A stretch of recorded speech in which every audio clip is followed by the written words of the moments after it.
Hi guys, Mitchell here, Mitchell in Minnesota. Thank you for tuning in today for today's video. If you want to hear about my hospital stay, my first week post-op, and where I'm going next on my food, then stick around for that.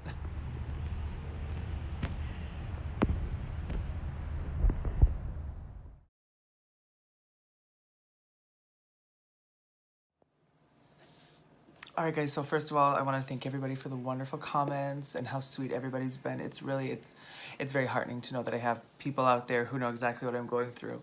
Most of you are RNY or going to be RNY, but I know I have some sleevers out there too. So I just wanted to say thank you.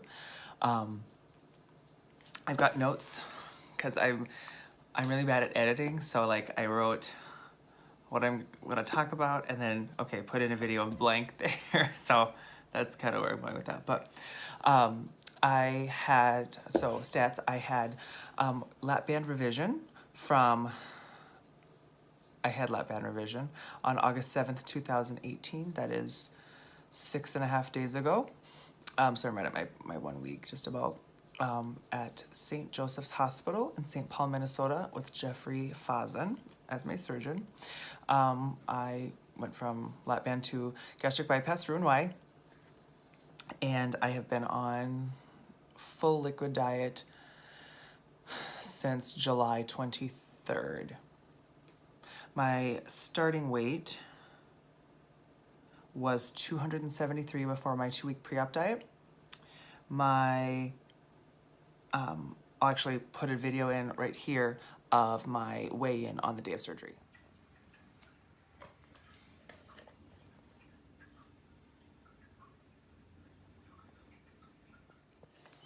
So 260.0, I believe. That's very right there. I trust my scale in the house here because I use it more. When I got to the hospital, it said 258, but I'm like, I'd rather overdo it. And then today, as of today, this morning, August 13th, 2018, I am 251 pounds, which is a total loss of 22 pounds from pre-op liquid diet, which is really, really good. So speaking of St. Joe's, I wanted to put 2 videos, the first being just kind of a look through. They have this really cool, it goes over the road in downtown St. Paul. So it's kind of cool to see. You can see the courthouse and everything, or the state capitol building, because St. Paul's the capital of Minnesota. So you can see that. And then the second video is 1 or 2 videos of my pre-op room, which was fantastic. So I'll tell you about it, and then I'll show you the video, and then I'll tell you about it, okay? All right, so we have, this is like the pre-op room or whatever. You have your little signs, and then they have you hooked up to all this nonsense, and they have this little gown that has warm or cool air. It's the best thing ever, really. And they actually put lavender oil on a cotton swab for me too, to help me relax. All TV and all that jazz. So yeah, catch up in a little bit. Hi guys, Mitchell here, Mitchell in Minnesota. So we are at the hospital now. I'm in the bed. And I'll turn the camera around here and show you kind of what it looks like. Okay, so let me, super cool, right? So what was really neat about the whole experience is my surgery was set for 11 something, and they said, okay, be there by 9. I got there right 9 o'clock. We got there at 9 o'clock on the dot, no problems. Walked in, did valet parking, which the nurses the day before on the pre-surgery call had suggested. They're like, it's $5, but with construction, like, forget about it. So we actually ended up getting it free because I had surgery, so free valet, which was nice. So we get there, we are escorted across the hospital to the bariatric wing, and it's nice because like in the waiting room they have like lounge chairs, recliners. I think the hospital went through a pretty major upgrade the last few years, so that was good. But like I sat down for maybe 3 minutes and I heard my name called. So the nurse said, you know, to my husband, like, oh, don't worry, stay out here we're gonna go get some stuff done, and then we will come back and you can come back.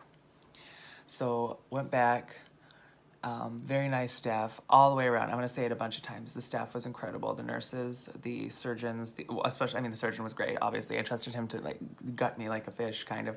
But the nurses were incredible across the board. So when you go in, it's at my hospital. You go in and you are in this wonderful the room from the video that I just put up, and they put you in these purple gowns.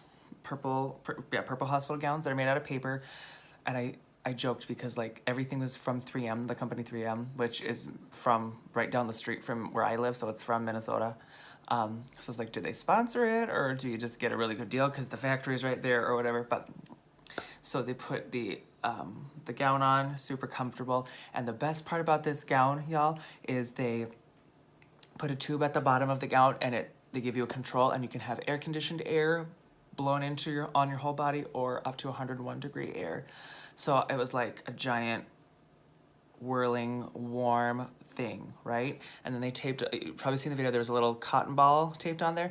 That was lavender. They have lavender or vanilla or different essential oils that you can put on. So they taped that because they said it helps people calm down, or it helps with nausea or whatever too. And they put the little leg things on for blood clots, which I know they're for blood clots, which is serious, but it felt really nice, like a little leg massage. And then they gave me the TV remote, and I was like, this is like, because it was my birthday, I was like, this is the best birthday present ever. Like, I feel so pampered and comfortable. Like, you don't need to take me upstairs. I'm good to go. Like, let's just stay here for a while. So, it was a whole exciting moment there. And then that probably went on for about an hour and a half, maybe 2 hours, right until, probably 9:30-ish to 11 o'clock. And it was fine. It went really quick. The nurses came in, they ask you a billion questions, and they weigh you. And she told me, good job, that I'd lost a good amount of weight in that 2 weeks, which didn't eat much, couldn't, so yeah, there's that. And so they take you back, you're back there or whatever, and then they're like, okay, here's what's gonna happen. So I had the anesthesiologist come in, the anesthesiologist assistant, and the second anesthesiologist assistant. And they all kind of said the same things. Here's what we're gonna do. And what was kind of cool, what they do there, which I kind of like, is like when you go back, they explain it, and I'll tell you about all that. And then Dr. Fozen, my surgeon, came in, and he gave me the rundown. He said, okay, we're gonna get rid of the lap band. We're gonna take that out, and then we're just gonna convert it right into a bypass. Uneventful is good. But so we did that, talked about that. And then by that time we were ready to go. So Travis went back out to the waiting room, and they wheeled me to the operating room. Everybody is correct. The operating room is very cold. It's very large too, but I counted 8 people in there between and without the surgeon even being there. The anesthesiologist and his assistants, the different nurses, yada, yada, yada. It was a lot, but by that time, like, at that hospital, they drug you up first so that there's hopefully less of a dependency on narcotics after, which makes sense. So, you're in there, and they're like, okay, sit up, and then you get an epidural. I asked if it was an epidural, and they're like, yeah, pretty much. I mean, it goes in your lower spine. It's a long needle that goes in your spine and gives you stuff into your spine to numb you from your tummy down. And then I laid back, and I remember, like, your arms have to go out like that or whatever, and they were like binding them down, and they put the mask on, and it's so fuzzy at this point because I kept telling myself, I'm gonna remember, I'm gonna make myself stay awake as long as possible. I'm out, right? Totally out. No dreaming, out. So it was good there. I didn't get a chance to really look around the room or anything like that, which is probably a good thing. They didn't have any of the surgical equipment, like there to, you know, here's what's gonna cut you open, like none of that crap. So that was good. I felt really good about that. And then the next thing I remember is waking up, and I had the nurse that was with me in the pre-op room holding my hand, and she just said, keep breathing, keep breathing. I had to have some extra anesthesia throughout the process, whatever that means. So like they had extra drugs in me, so it was extra hard to get up, to the point where like I was breathing on my own, but I kept forgetting to breathe. So she kept having to remind me to breathe. Like, okay, Mitchell, you gotta breathe, you gotta breathe. Like very nicely, not like, you gotta breathe or you're gonna die. Like just very calm, I mean, that nurse, she had like her 35-year pin. So she's not new. She knows exactly what to do to make it work. So then I get up and we're moving, and I'm like foggy and all that kind of crap. Like, oh, I hate that feeling, but it is what it is. So then you get wheeled off down to the bariatric ward, and it's cool because it's like the 4th or 5th level in the hospital, and it's just bariatric patients in our rooms, and there's signs on the door that say like no hot, no cold liquid, only room temperature, da da da da. And then the nurses are all bariatric nurses, so it's just specifically bariatric nurses. Awesome, so great. So you get in there, husband's in there. He stays for a while. I want to sleep, and I don't like being watched when I sleep, so I literally sent him home, because he had to do some work too. Like, you gotta go, just go. Like, it's not. Some people wanted their spouses or people, their care people, to be there the whole time. I did not. I mean, it would have been fine, but like I wanted to play on my phone once I was up and moving and stuff. Like I wasn't in the mood, and especially after that, you have a tube down your throat to help you breathe. Like my voice was very hoarse, and maybe you can still kind of hear it just a little bit. I've got a probably very high pitched voice for a man, but I digress. So we did that. So yeah, he left. The nurses were there every 45 minutes. I had an amazing day nurse, Kayla. Shout out to Kayla if she's watching, because I told her I had a YouTube channel, and she kept saying, oh my God, you gotta tell everybody about that. So she's watching. And the guy at night, he was really awesome too, Sean. And it's nice because like they come into your room and they're giving you pain meds, or you know, oh God, what is it called? The stuff for blood clots, heparin, and you're walking around, and it was really good. The most disgusting part about it was the liquid Tylenol. I don't know why the companies can't make it not taste like horse vomit. Ugh, I can't do it, which sucks because it works pretty quick when you got that. So, so the first night, Tuesday, I'll put a video in right now of that first like an hour after. So here's that video. Hi guys, Mitchell here, Mitchell, Minnesota. I got back to my recovery or my room about 45 minutes ago. Itchy. Surgery went well. Recovery took a little bit longer. I just like breathing stuff. I think I was having a hard time remembering to breathe, but got it taken care of.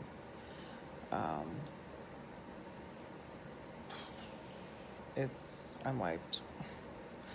It's the best decision I've ever made, and I'm so excited to have done it. So I've already gotten emails and stuff from some of you guys, so thank you so much for your love and support and inquiries, because this is a whole other world that we're in, you know.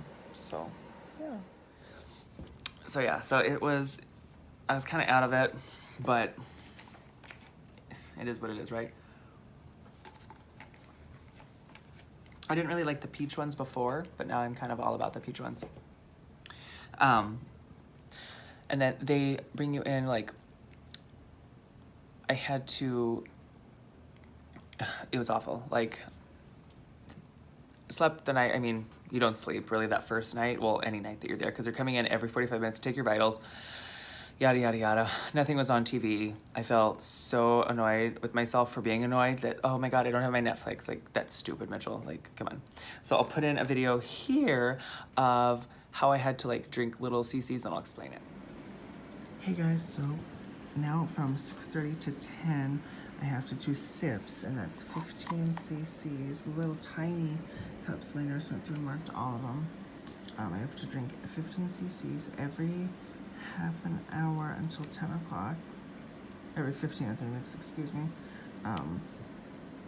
And sit in this chair. Isn't that fascinating? 30 cc's is 2 tablespoons. So this is kind of what I do here. Yeah. So yeah, I had to drink 15 cc's every 3 minutes, feet on the floor, sitting up. No exceptions. Okay, did it for all those hours. Like, so much. And it went down fine, no issues, no complications. It was really good. Recovery, for the most part, was good. No pain, like my stomach, like my physical stomach was numb. I have seven holes. And I'm not gonna do a body shot right now because she only shaved the bottom part of my stomach, and I haven't shaved the top part of my stomach, and I've still got like tape glue on it. But the whole, all of the incisions, 6 of them are like so small. Like, they're already healing up and they're already gonna be gone within a couple weeks, which is awesome. He did have to cut probably an inch one, which I'm so glad that I chose the surgeon, because he cut right over my port scar from my lap band. So there wasn't an extra one. It was already a very faint scar, so he cut right in there to get rid of the port from my lap band. That's where he pulled the mechanics or all that physical lap band out and sewed it back up. So that's the only one that's like an inch or so. Everything else is very, yeah. And I've still got the stickers, the white ones on there, so they'll fall off hopefully within the week. So yeah, I wanted to go home on the morning because it's so funny. All of my nutrition meetings and stuff, like, there was 2 other women and myself, and we're all having surgery on the same day, right in a row. I was the last one because mine took a little bit longer because it was a revision, but one woman having a RNY, the other gal was having a sleeve, and I was doing the revision. So our doctor had the full gamut that day, which is funny to me. And it was great. I actually didn't see them because they have you up and walking with it as soon as you can handle it. So I was up the first 4 hours, maybe 4 hours after, which I know some people do it sooner than that, but that's just what it was for me. And like, the gal was so nice. She's like, "Do you want me to walk with you, or are you okay?" I said, "I'm okay. I've got my phone. Let me just walk." So I walked a bunch of laps around the bariatric ward, and it was easy. So I walked a whole bunch, and like, yeah, it was great. The frustrating part and the painful part and the uncomfortable part came when they were like, "Okay, let's get you up and pee in." I'm like, "Oh, I haven't peed yet, have I?" Keep in mind, not only have they pumped you with saline since you've been there, and then all of the fluids during the surgery, right?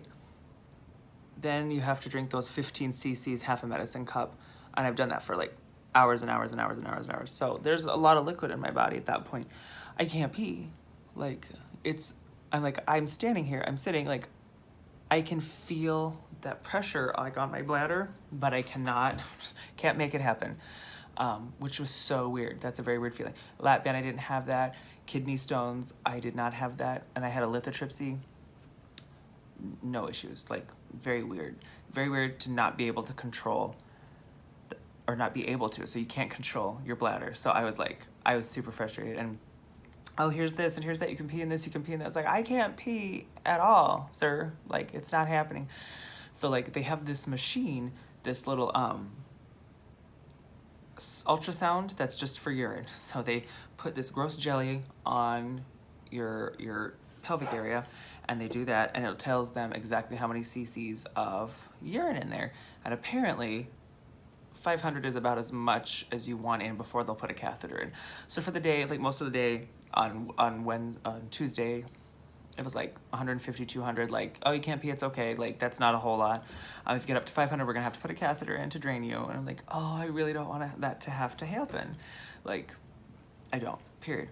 But okay. So we get to about, so she goes home, my day nurse, and then the night nurse, he comes, and he was great. And he's like, "Okay, he did the ultrasound, and he's like, 'You're at 900. And I'm like, I don't have to pee. Like, I know I have to pee. Like, I can feel it.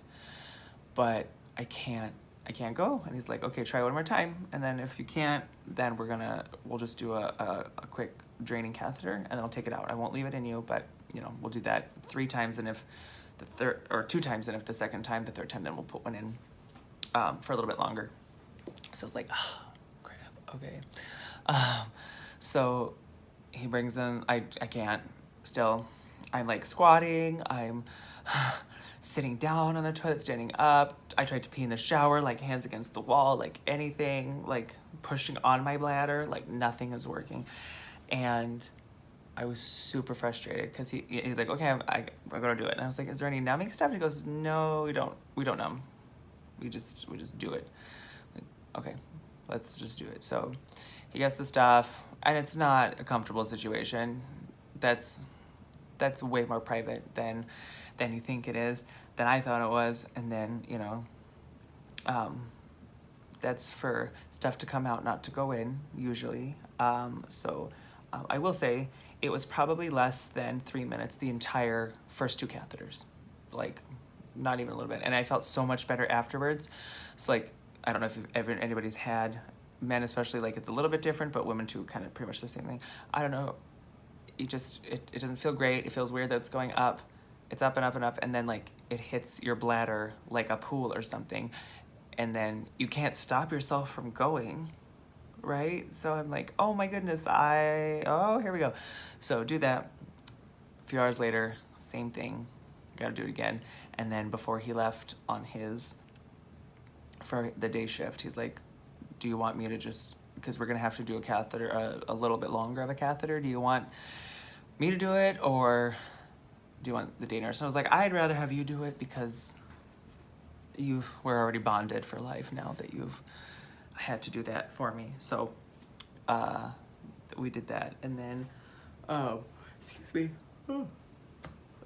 my doctor or surgeon came in the next morning. He was great, and he's like, oh yeah, like, the only thing we're worried about, everything was uneventful during the surgery. The only thing that we're keeping an eye on is the urination, but don't worry, it's very normal for men who have the surgery to not be able to pee. It's just, it is what it is. Like, he didn't explain it. I don't think I cared at that point. Like, oh, okay, just as long as it's not just me being abnormal. Yeah, it's just a male thing that something that happens to guys. And the vast majority of people getting weight loss surgery, specifically sleeve or gastric bypass, are female by I think a large demographic, like a large percentage. So it's not as heard of. So any guys out there that are watching, that could happen. So just be prepared for that. Still totally worth it. So he put the catheter in. That was in there for about 7 hours, which is fantastic. Sorry, I had an itch in my nose. I was not picking my nose. And then they took it out, and that was so much better. And, like, finally, I started to, like, well, no, I didn't even pee then, because, I mean, we're still going through the motions of the day, drinking the liquid, the 15 cc's, and going about all that stuff. Then I was tolerating that, so they brought in the full bariatric diet, which is, lots of cups of chicken broth and Jell-O and pudding and like all sorts of, like, that stuff. So I made it through most of that throughout the day. It took me a long time to finish it, to the point where, like, they'd bring lunch and dinner, so I'd have like 10 things on the tray there. But I didn't have the chicken broth. I thought that was gross because it was cold, which sucks because I like chicken broth. And then late at night, my nurse came back, and he's like, okay, if you can pee this amount, then I'll discharge you. You can go home. And I'm like, oh, okay, that's my mission. So I walked that thing like a marathoner. Like, walked the halls, did the whole thing. Because at this point, I'm not in pain because I'm still hopped up on painkillers. But I'm like, I have to get this taken care of. So I finally, by 11 p.m. Wednesday night, the 8th, I had gone enough for him to be satisfied that, yes, I can pee on my own when I get home. Which for that couple days after, it was a bit of a struggle, but we're good to go now. So he released me home, went home. I took my pain pills up through Saturday. Today is Monday. I'm off my pain medication. I had Toradol and liquid Tylenol, and I didn't need it past Saturday, which is fine. Like, I think that's good. I'll take that. I'm also super scared to take anything more than a sip, because they're like, you can take a little bit more than a sip now on day 4, when I was day 4, but I'm like, I'm gonna just make it work. And we're just going through the motions of it right now.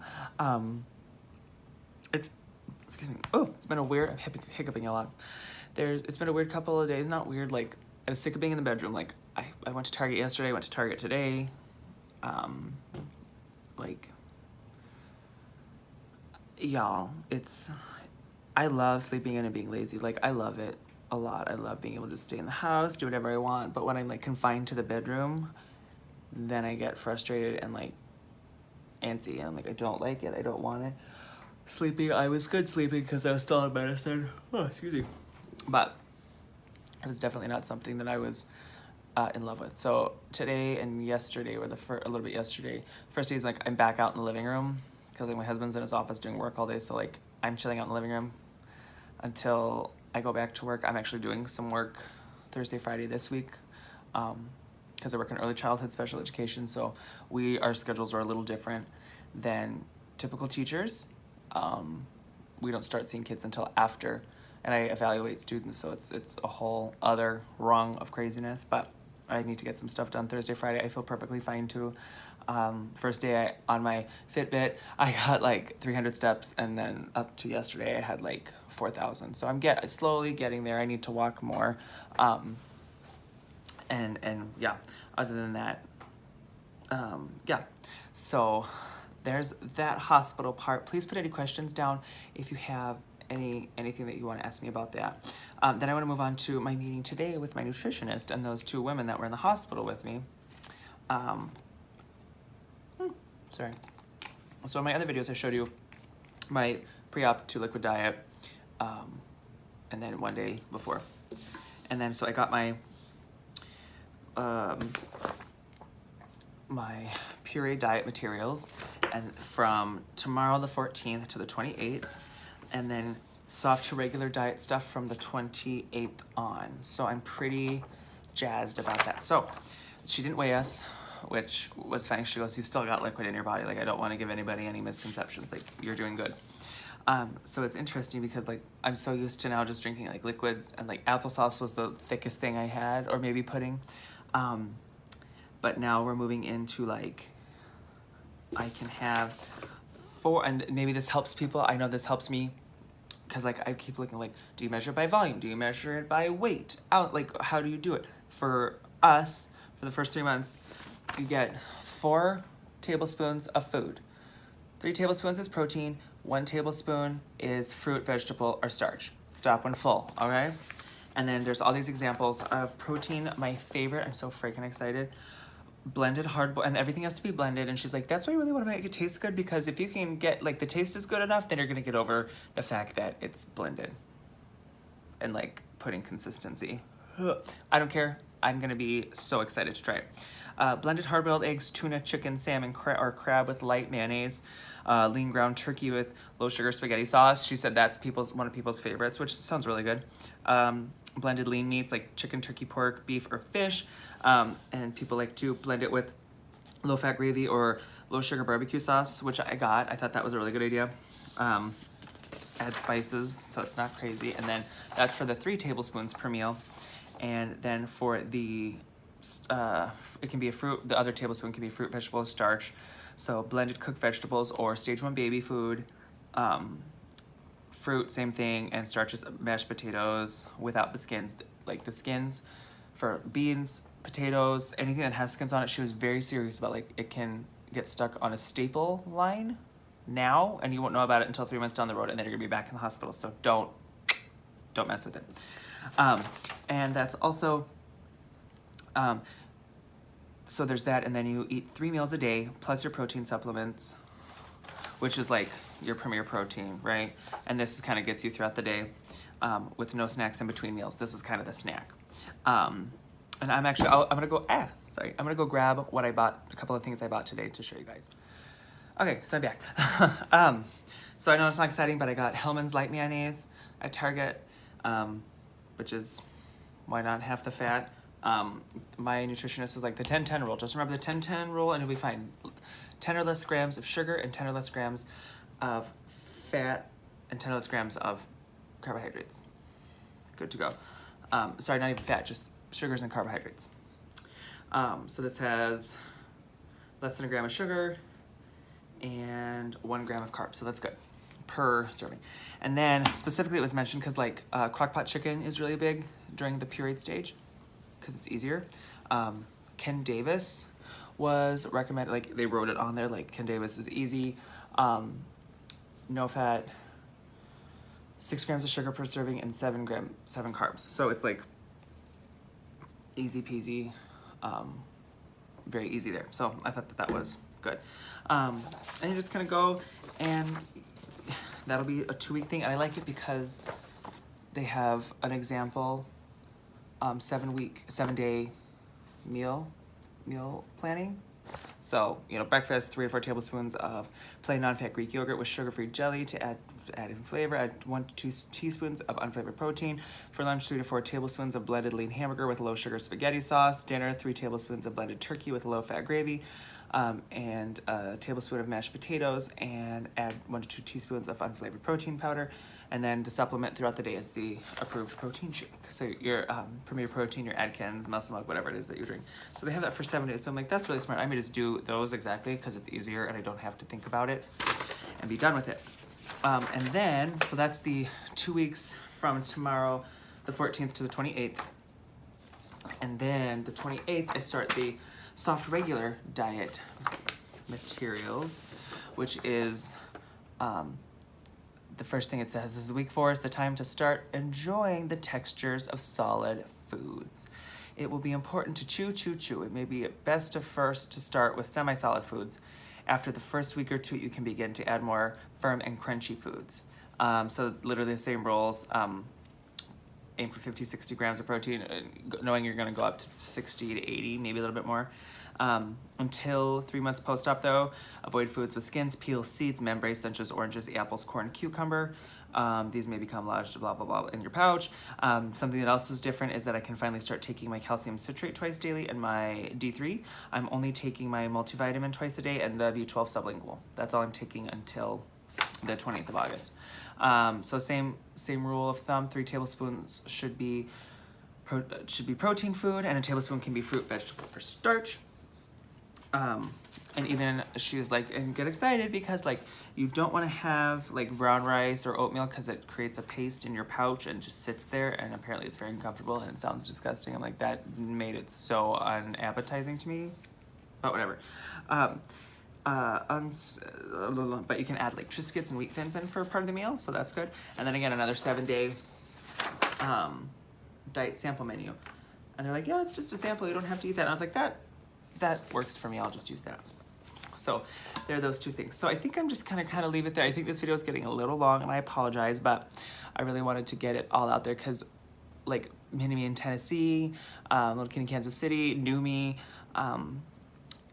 VSG Joe, I watched his videos too. Like a lot of you guys like made really good post-op videos and put your videos in from the hospital, especially Lisa, Mini-Me in Tennessee. I've watched that and then the 1 week videos like 6 times in the last week and a half, and then a bunch before too. So I hope that helps a little bit. In any way, if you had any questions, please, if you have any questions, either email me, mitchellinminnesota@gmail.com, or in the comments down there, or, you know, Instagram me, whatever you want to do. Like, I'm very reachable. I'm probably going to start doing weekly updates on weight loss, and then maybe a separate video through the week on something fun. I wanted to do like a favorites video. I missed July, but I'll probably do August here in the next couple weeks, you know, hauls, my Bath & Body Works. If you think I'm done with Bath & Body Works, you're so wrong. Just things I get for myself, my family, friends. Very exciting. So I hope you'll have a wonderful day. It's Monday, but I don't work till next Monday, really. So, all right, guys, you have a wonderful day, and we will talk soon. Bye.